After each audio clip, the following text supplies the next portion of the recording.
Maintaining a tidy yard can be a costly and time-consuming affair. A Triangle company is offering an alternative to gas-powered lawn equipment with a sustainable solution that dates back hundreds of years. In a piece narrated by UNC-TV's Kim Brown, producer David Huppert introduces us to the Goat Patrol, the self-proclaimed greener weed eater.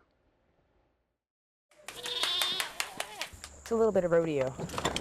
People always ask, how do I get all those goats into this trailer? No, Oh no, Kima.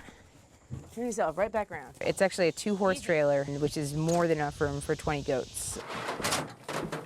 With the goats in the trailer, Alex hauls the Goat Patrol 3.5 miles down the road to a yard with some overgrown vegetation. So once they're on site, I try to get the fence set up as quickly as possible because I don't like to leave them sitting in the trailer for too long. I'll get the fence set and then hook it up to the trailer to create a chute, and then out they go.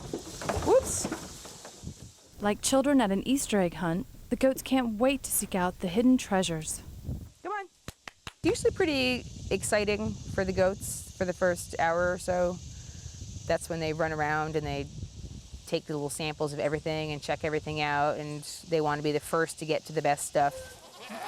The goats eat everything from poison ivy and privet to honeysuckle, kudzu, and wisteria for up to 10 hours a day. There's a lot of advantages to goats. One, they can get into areas that are difficult to get into with machines. We do a lot of jobs that are so tangled and overgrown that it's just, you don't even know where to start.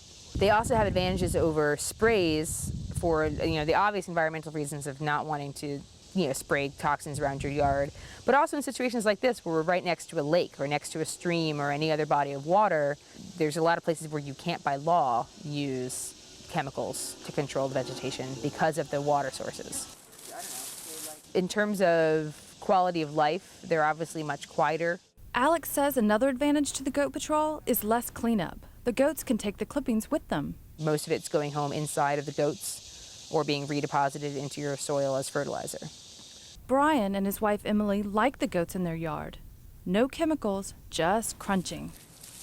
This is a relatively pristine natural area. We've got a lake, we've got lots of forest, we have our dogs rolling around in it, we have kids playing in the neighborhood, we have ducks, we have geese, we've got the whole variety here. So for us, it's really important that we're not spraying those things down. I don't want my dog coming in covered in herbicide. The typical cost for a job like this runs about $250. That's 75 cents per goat per hour. But since no 2 yards are alike, Alex gives each customer a free estimate based on their needs. I definitely have jobs that I just sit back and watch the goats eat, and then I have jobs where I'm in there with them most of the day, really, doing a lot of work myself. It depends on the situation, depends on the site. Once they get on site, the goats are turned loose to do what they love most.